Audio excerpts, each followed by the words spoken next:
কৃষ্ণ কৃষ্ণ শুধু শ্রী কৃষ্ণ। ক্ষমা লীলা কথা এমনই একটা বিষয়, এই যে ভজন নববিধা ভক্তির মধ্যে প্রথম কথাই হচ্ছে শ্রবণ। শ্রবণ যদি সুন্দর হয়, শ্রবণ যদি সঠিক হয়, তবে সঠিকভাবে ভগবানকে দেখা হয়। ভগবানকে কখনো চোখে দেখলে প্রকৃত দেখা যায় না মা।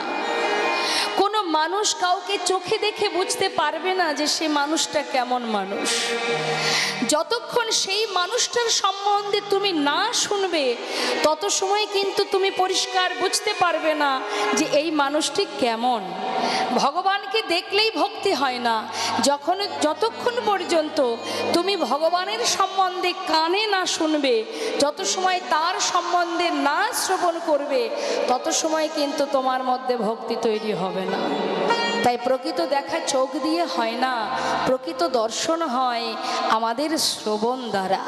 হ্যাঁ, তাহলে শ্রবণটা আমাদের পরিষ্কার হতে হবে, সুন্দর হতে হবে। আন কথা, কুকথা, পর আলোচনা, পর সমালোচনা কিন্তু কানের মধ্যে নিলে হবে না। যখন কানের ভিতরে কৃষ্ণ কথা প্রবেশ করবে, মনে প্রাণে শ্রবণ করতে হবে। কথাটা কি বলছে? বলছে, আমি যে কি দেখলাম জানি না সখী, মদন ও মহেন্দ্র ধনুকে বা দিল দেখা। আমি ফুলধনু দেখলাম না মদনের ধনু দেখলাম? হ্যাঁ, আমি বুঝতে পারলাম না সখীরে।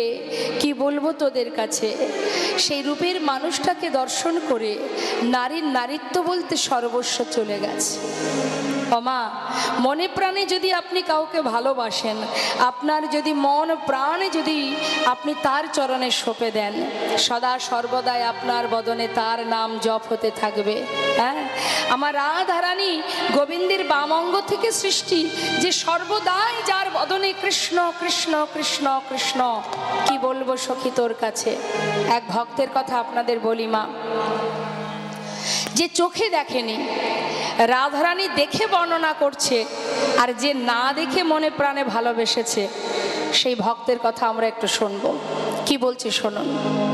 এই ভক্তটিকে, ইনি হচ্ছেন স্বরগোস্বামীর মধ্যে এক গোস্বামী, যার নাম রঘুনাথ দাস গোস্বামী। একটু মন দেবেন কথার মধ্যে। এই রঘুনাথ দাস গোস্বামী মা যখন জন্মগ্রহণ করে, পিতা ছিলেন গোবর্ধন দাস, যিনি ছিলেন বড় জমিদার। এই জমিদারের পুত্র হচ্ছে এই রঘুনাথ দাস গোস্বামী, স্বরগোস্বামীর এক গোস্বামী। তা যখন সন্তান জন্ম নিল, মাতা পিতার ইচ্ছা সন্তানের যেন ভগবানের চরণে মতিগতি থাকে।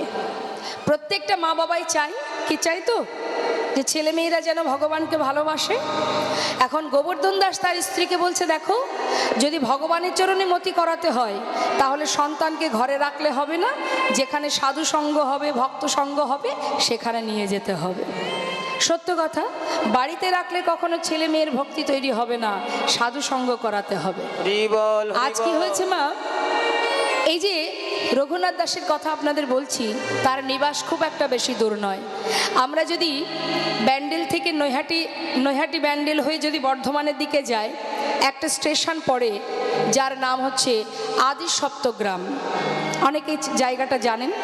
ওই আদিসপ্তগ্রামে আজও গোবর্ধন দাসের সেই জমিদারি স্থানটা এখনো আছে। এবার কি হচ্ছে বাবা, প্রতিদিন তার মা অর্থাৎ গোবর্ধন দাসের স্ত্রী সন্তানকে নিয়ে ওই হরিবাসরে যায়।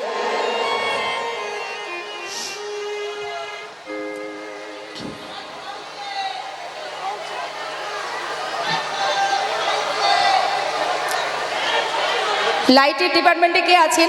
ইলেকট্রিক্সের প্রবলেম হলে বন্ধ করুন। কি হচ্ছে? ও আচ্ছা, তাই তো, তাড়াতাড়ি ব্যবস্থা করতে হবে।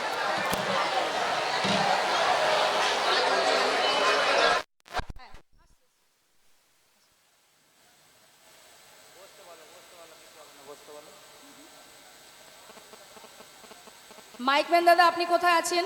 আপনার মেশিনের কাছে চলে আসুন। আচ্ছা আচ্ছা আচ্ছা, বেশ বেশ, সব ঠিক হয়ে যাচ্ছে, অসুবিধা নেই, চলে এসছে সবাই, আপনারা বসে যান। বসে যান, বসুন বসুন মায়েরা, বসুন বসুন, আর কোনো অসুবিধা নেই, বসুন বসুন বসুন। মায়েরা বসে পড়ুন, অত টেনশন করলে হবে না, বসুন, টেনশন করে কিচ্ছু করতে পারবেন না, বসুন বসুন। যে নাম শ্রবণ করছেন মনে একটু নামের মধ্যে ভরসা রাখুন, কিচ্ছু হবে না, বসুন বসুন।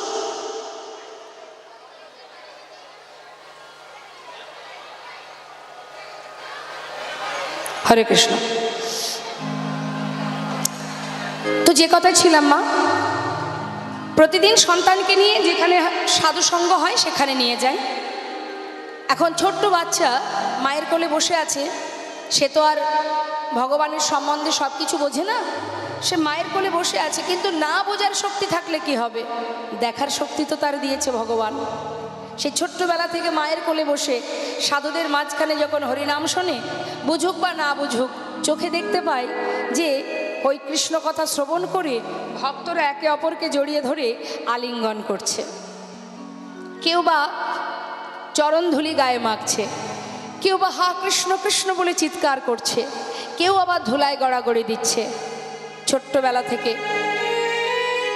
এই কথাগুলো শুনছে মা, শুধু শ্রবণ করতে করতে সন্তান বড় হচ্ছে। এই শুনতে শুনতে শুনতে শুনতে এমন একটা সময় চলে এলো যে ছেলে আমার পরিপূর্ণ যৌবন বয়স যখন হলো, বাবার বিষয় সম্পদ জমিদারি রক্ষা করার দায় দায়িত্ব নেবার উপযুক্ত বয়স হলো, তখন ছেলে আমার পথে পথে হা কৃষ্ণ কৃষ্ণ বলে ঘুরে বেড়ায়। মা বাবা চিন্তায় পড়ে গেলেন যে ভক্তি জগতে আমার সন্তানকে নিয়ে যেতে গিয়ে ছেলে তো দেখছি পথে পথে ঘুরছে, আমার সন্তান যদি পাগলের মতো পথে পথে ঘুরে আমার জমিদারি কে দেখবে। খুব চিন্তায় পড়লেন গোবর্ধন দাস। দেরি না করে গ্রামের সবাইকে ডেকে বাড়িতে বসে আলোচনা করলেন যে তোমরা বলো এখন আমার উপায় কি। সবাই বললেন এক কাজ করো, তোমার ছেলেকে ঘরে বেঁধে রাখতে গেলে একটাই উপায়, তোমার সন্তানকে বিবাহ দিয়ে দাও, যেহেতু বিবাহের বয়স হয়েছে। দেরি না করে গোবর্ধন দাস সুকন্যার সন্ধান করে শুভ দিন দেখে একটা বিবাহ দিয়ে দিলেন। নিতাই গৌর হরি বল। মা বিবাহ হলো, সন্তান নিয়ে ঘরে এলেন। বিবাহের পরের দিনকে কি বলা হয়? কাল রাত্রি, তাই না? সেই দিন শ্বশুর মশাই নতুন বৌমাকে কাছে ডেকে বললেন, মা তোমাকে আমার ঘরের পুত্রবধূ করে এনেছি, আমার তোমার কাছে দুটো কথা বলার আছে। বলুন বাবা। মা কেন এনেছি জানো আমার ঘরের পুত্রবধূ করে? আমার ছেলে ছোটবেলা থেকে এমন একজনের কথা শুনেছে, শুনতে শুনতে ছেলে আজ পথের পাগল। আমি চাই তুমি তোমার ভক্তি ভালোবাসা দিয়ে আমার ছেলেকে আমার ঘরে বেঁধে রাখবে। বাবা আমি চেষ্টা করব। চলে গেল কাল রাত। মা এলো বাবা ফুলশয্যা রাত। ফুলশয্যা রাত্রে রঘুনাথ দাস মা ফুলশয্যা ঘরে বসে বসে চোখের জলে বুক ভাসিয়ে কাঁদছে। হে দয়াময়, শিশুকাল থেকে তোমার কথা শুনতে শুনতে বড় হয়েছি, যার কথা শ্রবণ করে যোগী মুনি ঋষি যুগ যুগ ধরে ধ্যান তপস্যা করে, যার চরণ পাওয়ার জন্য জগতের জীব পথে হা গৌর হা কৃষ্ণ বলে কাঁদে। হরি বল হরি বল। যার কথা শ্রবণ করে জগতের জীব সারা জীবন ধরে ফুল তুলসী চরণে দিয়ে চরণের ঠাঁই দাও বলে চিৎকার করে কাঁদে, সেই মানুষটাকে দেখবার বাসনা জেগেছে আমার। তুমি কোন কঠিন পরীক্ষায় তুমি ফেলেছ দয়াময়? তুমি যে পরীক্ষায় নাও না কেন, আজ আমি তোমার সামনে দাঁড়িয়ে আমি মনে মনে প্রতিজ্ঞা করলাম দয়াময়, হাজার পরীক্ষা নিলেও আমি তোমার চরণ দর্শন পেতে চাই, আমি তোমার চরণে পৌঁছাবই পৌঁছাবো। রঘুনাথ দাস ফুলশয্যা ঘরে বসে কৃষ্ণ কৃষ্ণ বলে কাঁদছে। নতুন বউ সরজু স্বামীর চোখে জল দেখে জিজ্ঞাসা করলেন, স্বামী তুমি কাঁদছো কেন? আজ তো আমাদের জীবনে আনন্দের দিন, আজ আমাদের সুখের দিন, আজকের দিনে তোমার চোখে জল কেন স্বামী? তবে কি এই বিবাহেতে তোমার কোনো মত ছিল না, নাকি আমাকে পছন্দ নয়? আজকের দিনে কাঁদছো কেন স্বামী? রঘুনাথ দাস বলছে, সরজু, তোমার প্রশ্নের উত্তর দেওয়ার আগে আমাকে দুটো প্রশ্নের উত্তর দেবে। বলো স্বামী। আচ্ছা সরজু, বিবাহের পর তুমি এই ঘরে এসেছো, এই বাড়ির তুমি কে হও? কেন স্বামী? এই বাড়ির আমি এই বাড়ির আমি কুলবধূ। আমার কে হও? আমি তোমার সহধর্মিণী। আচ্ছা সরজু, যে সহধর্মিণী হয় তার কর্ম কি হয় জানি না স্বামী, তবে গুরুজনের মুখে শুনেছি স্বামী যদি ধর্মের পথে যেতে চায় সেই পথে সহায়তা করাই সহধর্মিণীর একমাত্র কাজ। কেন স্বামী তুমি এমন প্রশ্ন কেন করলে? সরজু,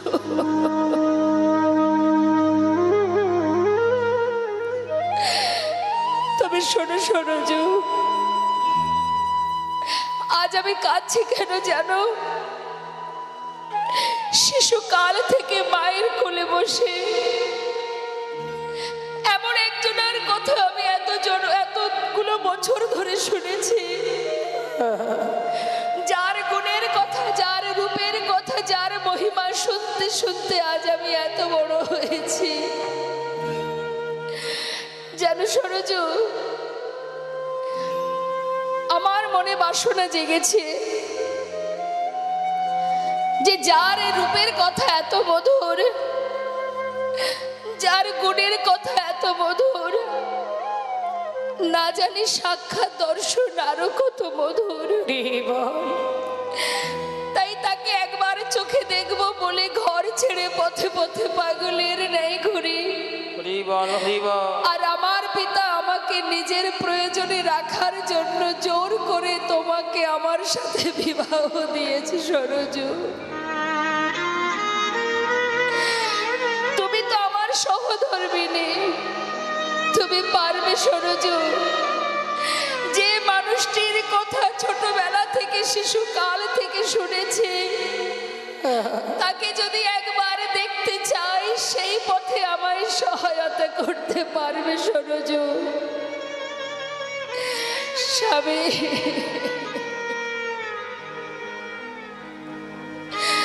আমি কোন পথে যাব? কি করা উচিত আমার? একদিকে শ্বশুরের বাক্য, মা আমার একমাত্র পুত্র রঘুনাথ, ও যেন আমায় ছেড়ে চলে না যায়, তুমি এমন ভাবে ওকে ভালোবেসে নিজের কাছে রাখবে। একদিকে স্বামীর বাক্য, দাও বিদায়, সেই মানুষটাকে চোখে একবার দেখে আসি। কি করব আমি? কি করা উচিত আমার? ফুলশয্যা ঘরে বসে সরজু কাঁদছে। কিছু সময় পর নিজেকেই নিজে বোঝালেন যে জগতে সবার কথা অমান্য করা যায়, শ্বশুরের বাক্য অমান্য করা যায়, কিন্তু স্বামীর বাক্য লঙ্ঘন করা যায় না। স্বামী, আমার হাত ধরো, আমি তোমায় পৌঁছে দিই, ঘর থেকে বাহির করে পথে নামিয়ে দিয়ে আসি। সরজু, আশেপাশে অনেক প্রহরী আছে জানো তো। আমার বাবা জমিদার, পাছে তোমায় ফেলে চলে যায় তাই চারিধারে প্রহরী রেখেছে।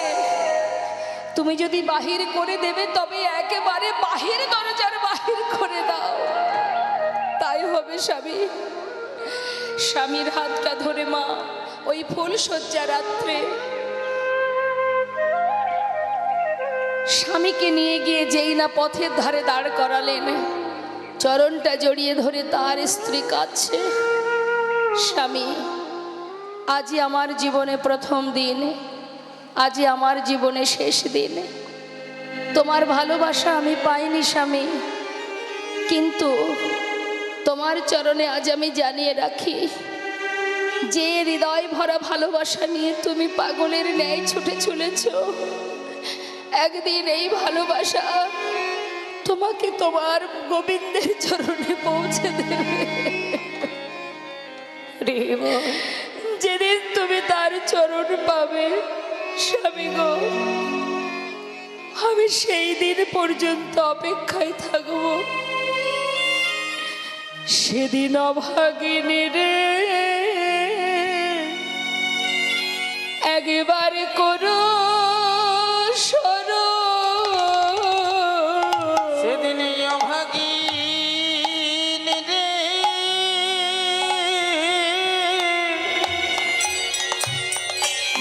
একবার করো সরো, যেদিন পাবে তুমি ওই গোবিন্দ চরণ, সেদিন অভাগিনী রে একবার করো স্মরণ। যেদিন পাবে তুমি ওই গোবিন্দের চরণ, সেদিন এই অভাগিনী রে করো সরল। আমি আর কিছু চাই না স্বামী, এই অভাগিনী রে একবার করো স্মরণ। কিছু চাই না স্বামী, অভাগিনীকে করো সরল। আমি আর কিছু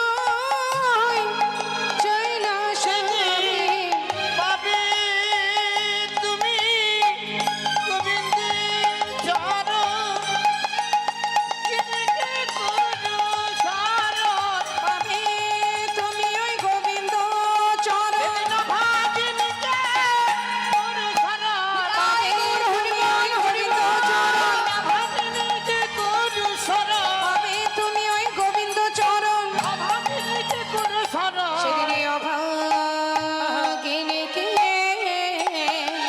করো শরণ। মা শ্রীমতী রাধারানী বধূর বদন দর্শন করে বলছে, সখী রে আমি কি দেখলাম আমি জানি না।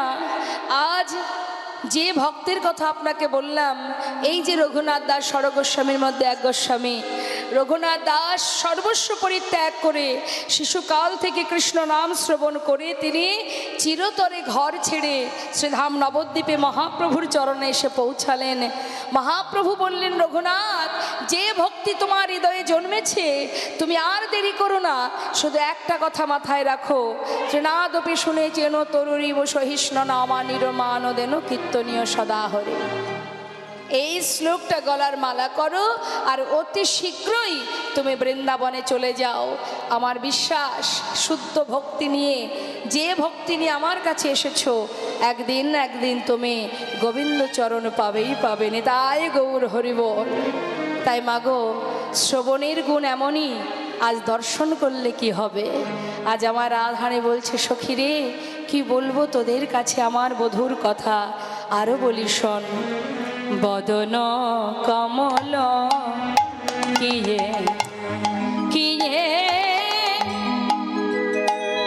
অগ পূর্ণমিক চাঁদ, বদন কমল কিয়ে কিয়ে পূর্ণমিক চাঁদ, আহা বদন কমল কিয়ে। ওমা, আমি যে কথাগুলো বলবো আর আপনারা পিছনে রাধা মাধবের দর্শন করছেন, বিগ্রহ দর্শন করবেন আর মন দিয়ে কথাগুলো শুনবেন। কেমন কি বলছে? বদন কমল কিয়ে কিসে বাগনি রে, সেবা গনি রে, সেবা গনি রে, আমি কিসে বাগনি রে, বধূ বাদন চাঁদের আগে কিসে বাগনি রে ওই মধু বদন চাঁদের আগে কিসে বাগনি রে গগনের চাঁদ আমি কিসে বাগনি রে ওই গগনের চাঁদ আমার বধূ বদন চাঁদের ওই আগে গগনের চাঁদ গৌর হরি বল, চাঁদের আগে গগনের চাঁদ আমি মধু বদন চাঁদের আগে গগনের চাঁদ আমি মধু বদন চাঁদের ওই আগে গগনের চাঁদ আমি কিসে কিসে বাগনি রে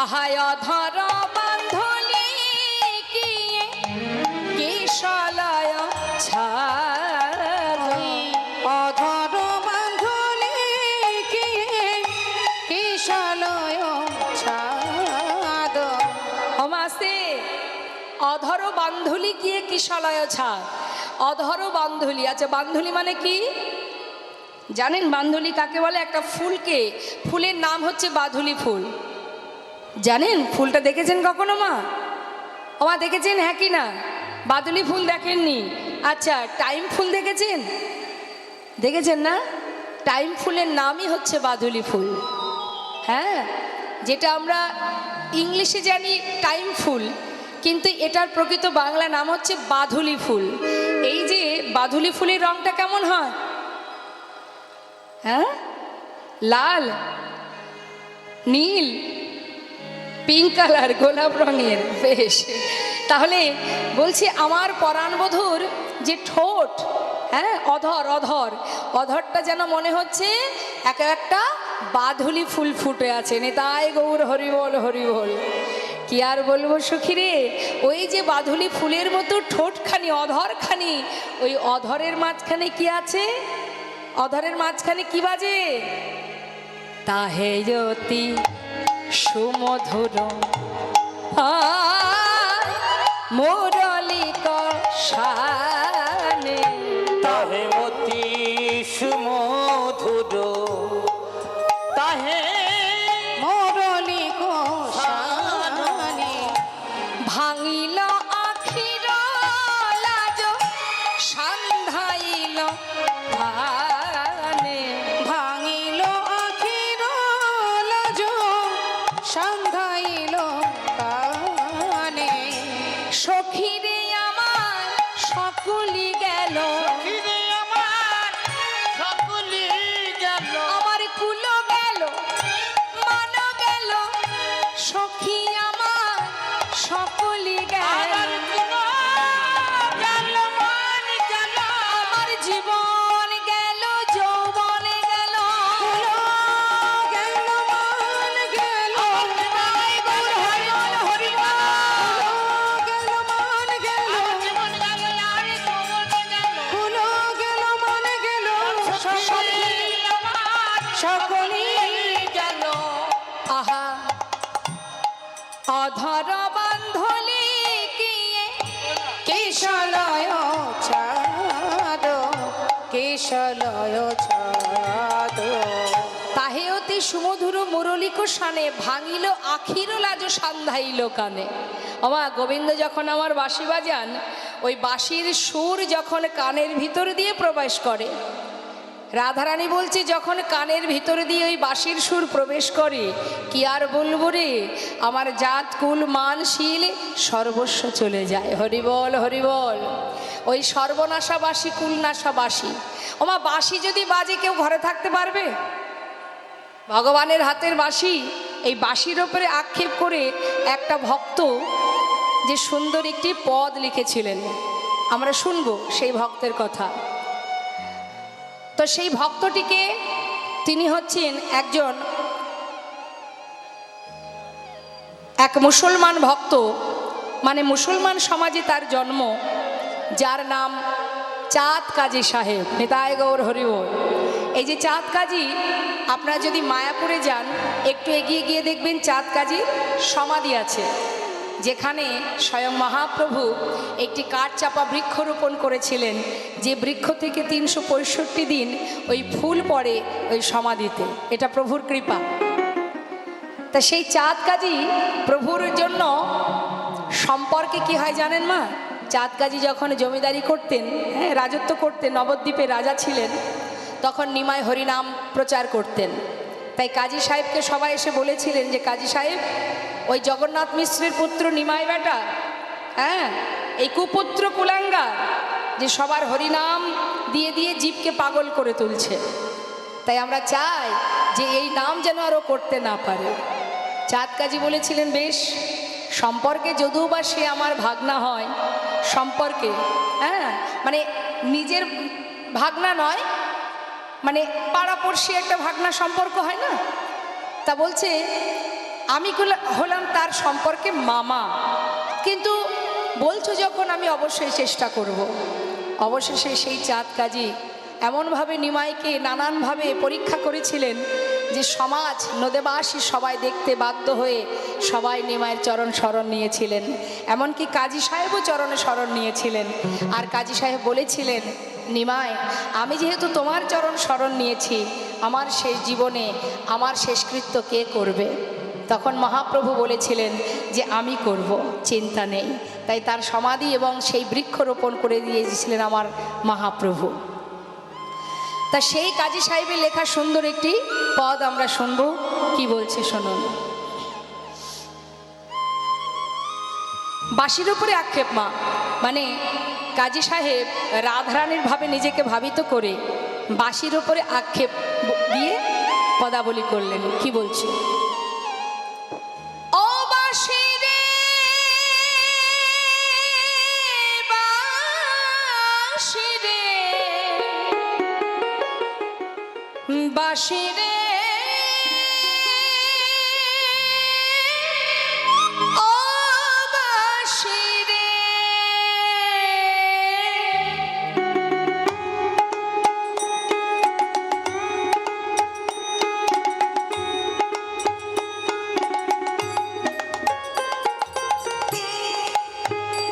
ও বাঁশি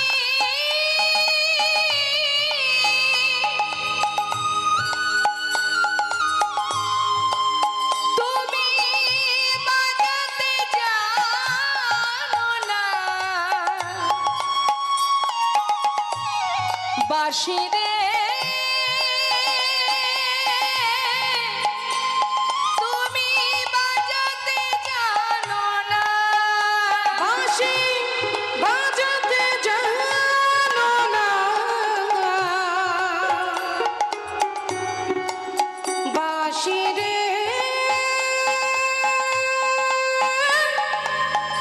বাজাতে জানো না।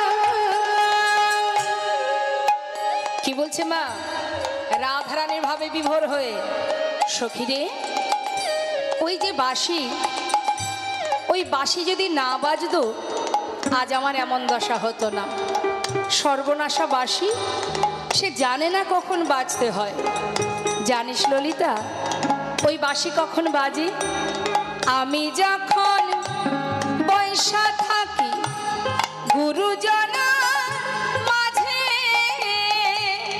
আমি যখন বৈশা থাকি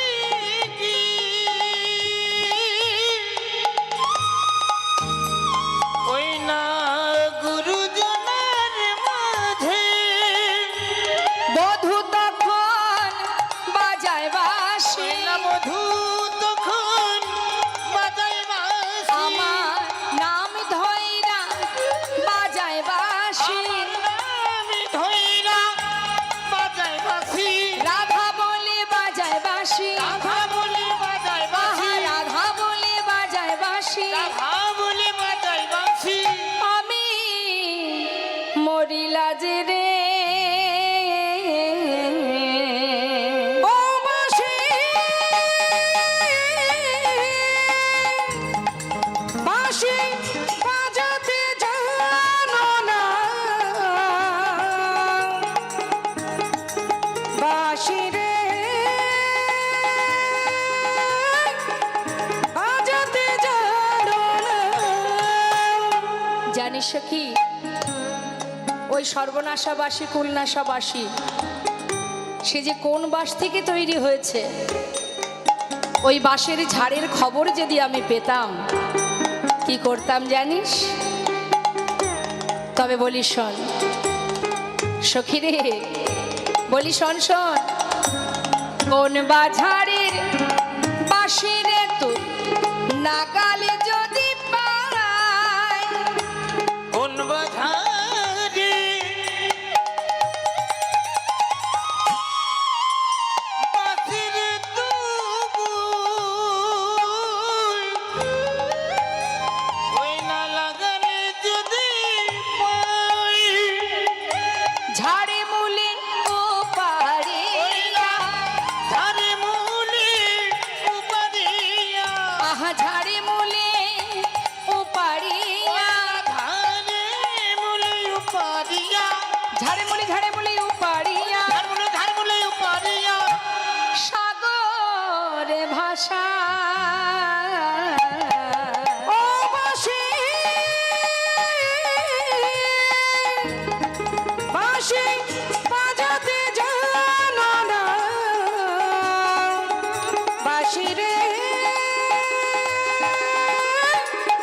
বাজাতে জানো না বাজাতে জানো না, বাঁশি রে, বাজাতে জানো না।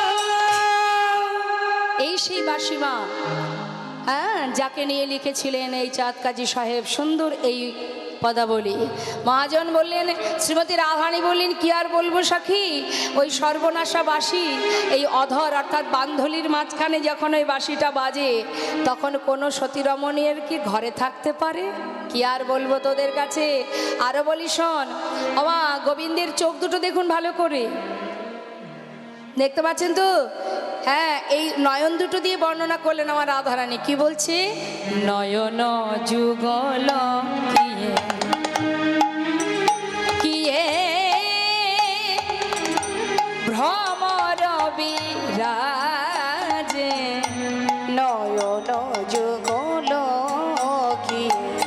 কিয়ে ভ্রমর বিরাজে অলক্ষিতে দংশয়ে যুবতী হিয়া মাঝে, ওই না অলক্ষিতে দংশি যুবতী হিয়া মাঝে, আছে কি বলছে?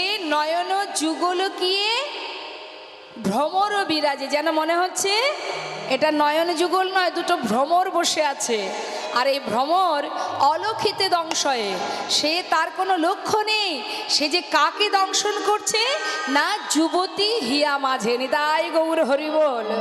অর্থাৎ আমাদের মতো কুলবতী সতী রমণীর হৃদয় পদ্মে বসে ওই ভ্রমর এমনভাবে দংশন করছে।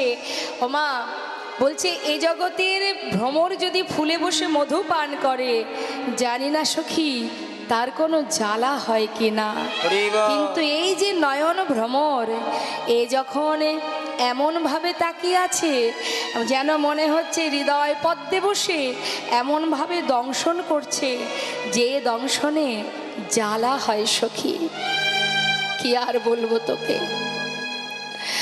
আর বলি শোন রে, মহাজন লীলার পাশে দাঁড়িয়ে বলছে, মা গোবিন্দ দাসে কহে কহে সেনা দিঠি বিষে, গোবিন্দ দাসে কহে কহে সেনা দিঠে বিষে না পিয়ে অধর সুধা কে বাজিয়ে আইসে, না পিয়ে অধর সুধা কে বাজিয়ে আইসে।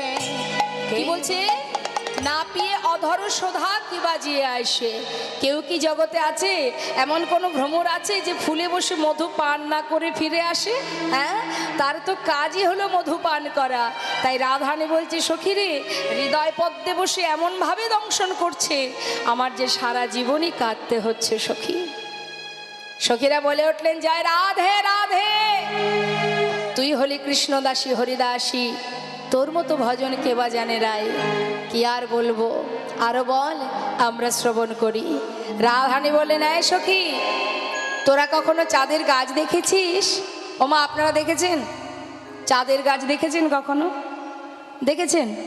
দেখেননি? আজ আমার রাধারানী বলবে, আপনারা শুনুন। কি বলছে? বলছে, তোরা কখনো চাঁদের গাছ দেখিসনি, তাহলে এবার বলি আমি দেখেছি। সখীরা বলছে তোর কি মাথা খারাপ হয়ে গেল নাকি রে, তোর কি মাথা খারাপ, চাঁদের আবার গাছ হয়? বলছে হয় রে হয়। শুধু তাই নয়, আরো বলি শোন, সেই চাঁদের গাছে 24.5টা চাঁদের উদয় নে, তাহাই গৌর হরি বল। বলুন তো মা, একটা গাছে 24.5টা চাঁদ, হ্যাঁ, তা 24.5টা চাঁদের গাছের বিষয়ে জানার জন্য সখীরা সবাই পাগলিনী হয়ে বলে উঠলেন, বয়াল রাধে আমাদের একটু বল দেখি, কোথায় দেখেছিস সেই গাছটি, দেখতে কেমন, শোভাটা কেমন, বল আমরা শুনবো। শ্রীমতী রাধারানী বলছে, এমন কালিয়া চাঁদে, পদটা মন দিয়ে শুনবেন মা, একটা পদ আমরা শেষ করলাম, এবার আরেকটা পদ ধরছি। কি বলছে? এমন কালিয়া চাঁদে কে বানালো বেশ গো, সখী রে এমন কালিয়া চাঁদে কে বানালো দেশে। অকলঙ্ক কুলেতে, অকলঙ্ক কুলেতে, কলঙ্ক পরবেশ, কলঙ্ক পরবেশ। আর অকলঙ্ক কুলেতে কলঙ্ক পড়বে, কলঙ্ক পড়বে। চাঁদের গাছে চাঁদের পাতা, চাঁদের ফুল ফলে, চাঁদের ফুল ফলে। ওই না চাঁদের গা চাঁদের পাতা, চাঁদে ফুলে ফলে, চাঁদে ফুলে ফলে। চাঁদের গাছ, আবার চাঁদের পাতা, চাঁদের ফুল, চাঁদের ফল। সখীরা সবাই গালে হাত, মা কি সর্বনাশ, ওমা দেখেছেন কখনো এরকম গাছ? দেখেননি। আমার রাধারানী বলছে, সখীরা বলছে, আয় রাধে তোর মাথা ঠিক আছে তো? আরে শোন, আমি বলি তোরা শোন, আরো কি দেখলাম, এমন কভু দেখি নাই রে, এমন কভু দেখি আমরা এমন কভু দেখি নাই রে। চাঁদের গাছ চলে, চাঁদের গাছ চলে। আমরা এমন কভু দেখি নাই রে, আমরা এমন কভু দেখি নাই রে। চাঁদের গাছ চলে, চাঁদের গাছ চলে। কার সঙ্গে চাঁদের তুলনা দিলেন নিশ্চয় বুঝতে পারছেন, গোবিন্দের সঙ্গে। তা গোবিন্দের বলছেন চাঁদের গাছ এটা, আর 24.5টা চাঁদের উদয় হয়েছে সেই বৃক্ষে। তা গোবিন্দের সারা দেহে কোথায় 24.5টা চাঁদ আছে বল দেখি শুনি। বলছে সখী দেখুন মা কেমন ভজন। রাধারানী বলছে, তোরা তো চাঁদের গাছ কখনো দেখিসনি, আমি দেখেছি চাঁদের বৃক্ষ দেখেছি। আবার কি দেখেছি না, সেই চাঁদের গাছ সে আবার চলতে পারে। কেউ কখনো দেখেছিস কি, কেউ কখনো দেখেছিস কি? চাঁদের গাছ চলতে জানে, কেউ কখনো দেখেছিস ওই না কি? চাঁদের গাছ চলতে জানে, কেউ কখনো দেখেছিস কি? সখীরা বলছে কি করে দেখবো, এতদিন জানতাম গাছ কখনো চলতে পারে না, কিন্তু তুই বলছিস গাছ নাকি চলে। না আমরা দেখিনি, দেখিসনি। কেউ কখনো শুনেছিস কি, কেউ কখনো শুনেছিস কি? চাঁদের গাছ চলতে পারে, কেউ কখনো শুনেছিস ওই না কি? চাঁদের গাছ চলতে জানে, কেউ কখনো শুনেছিস কি? না সখী, সত্যি আমরা কেউ শুনিনি। তুই আমাদের বলে দে যে তুই যে গাছ দেখেছিস সেই গাছে 24.5টা চাঁদ তুই কোথায় দেখলি। জয় রাধে মা। এবার বলছে কি শুনুন, বলছে শোন তাহলে একে একে বলি। 10 চাঁদ নাচে গায় মুরলীর রন্ধে, মুরলীর রন্ধে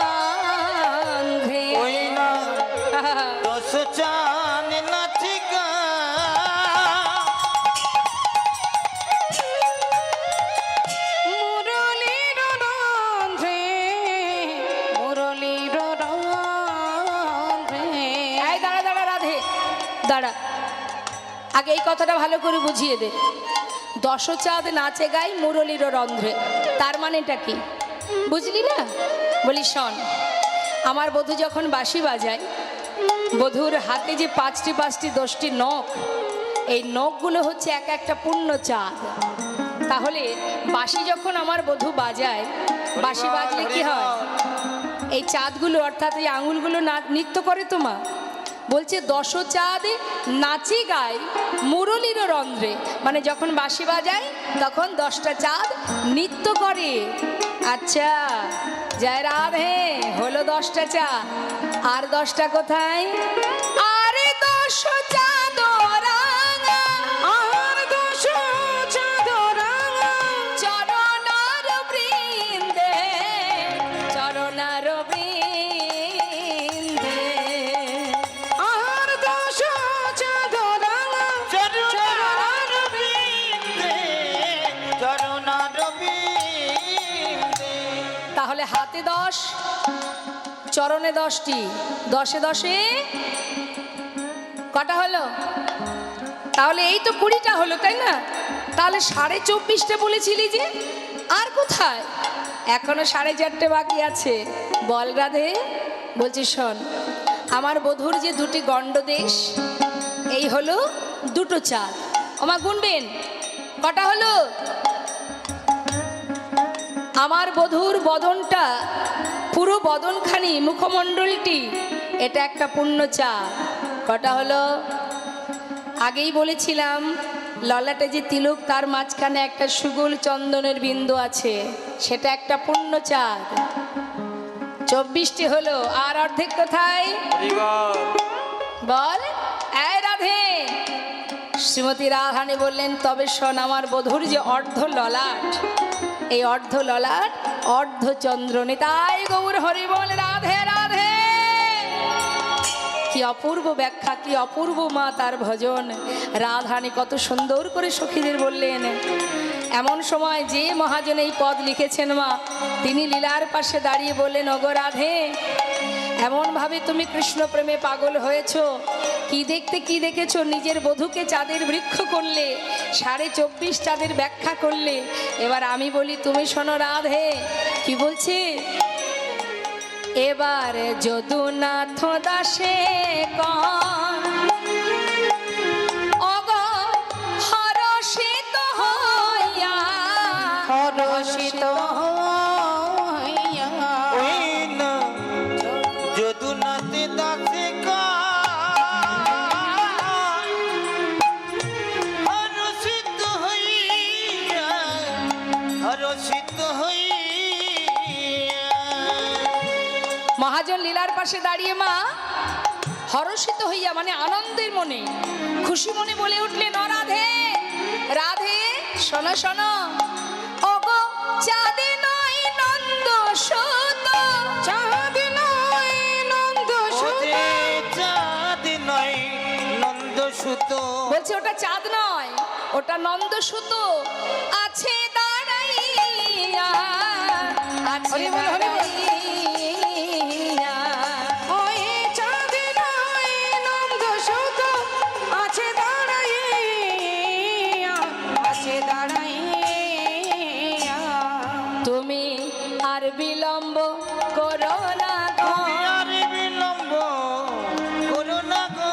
ওটা চাঁদি নয় নীলকান্ত মণি, শোনো শোনো বিনোদিনী। ওরে চাঁদ নয় নীলকান্ত মণি, শোনো শোনো বিনোদিনী। ও যে চাঁদি নয় নীলকান্ত মণি, আজ কদম তলে দাঁড়াই আছে। ওই চাঁদ নয় নীলকান্ত মণি, চাঁদ নয় নীলকান্ত মণি। কি বললেন? ওটা নীলকান্তমণি, ওটা চাঁদ নয়। তাই দেরি না করে একবার তোমার বধূ দর্শন করো, ভালো করে দেখো। সখীরা বললেন, জয় রাধে রাধে রাধে। সবাই মিলে রাধার জয় গুণগান গাইছে, আমরা সবাই মিলে একবার জয় গুণগান গাইব। হ্যাঁ, রাধে রাধে সবাই মিলে গাইবো, কিন্তু হাতে তালি দিয়ে। রাধে রাধে রাধে রাধে রাধে রাধে বল, রাধে রাধে রাধে রাধে রাধে রাধে বল। বলো রাধে রাধে, ও বলো রাধে রাধে, বলো রাধে রাধে রাধে রাধে রাধে রাধে বল, রাধে রাধে রাধে রাধে রাধে রাধে বল। রাধে রাধে রাধে রাধে রাধে রাধে বল, রাধে রাধে রাধে রাধে রাধে রাধে বল। বলো রাধে রাধে রাধে রাধে রাধে রাধে বল, রাধে রাধে রাধে রাধে রাধে রাধে বল, বলো রাধে রাধে রাধে রাধে রাধে রাধে বল, রাধে রাধে রাধে রাধে রাধে রাধে বল। বৃন্দাবন কি, সবাই মিলে বলবেন রাধে রাধে, জোরে জোরে বলবেন বৃন্দাবন কি।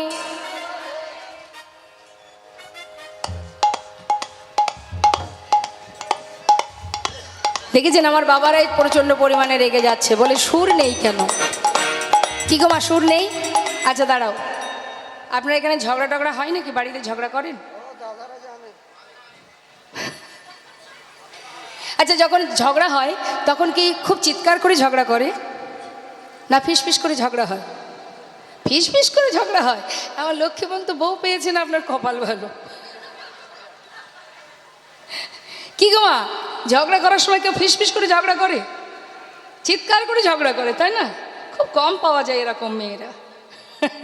তা যাই হোক, এখন উচ্চস্বরে চিৎকার করে যেমন করে ঝগড়া করেন, ঠিক সেই চিৎকার করে আজকে রাধে রাধে বলতে হবে। ঠিক আছে, জোরে জোরে বৃন্দাবন কি। হয়েছে কিন্তু একটু জোর হয়েছে, আর একটু জোরে বৃন্দাবন কি, যমুনা মাই কি। আপনারা গাইবেন আর আমি গাইবো, হ্যাঁ? আজ আমার সঙ্গে আপনারা কাজ করবেন, জোরে জোরে। হ্যাঁ,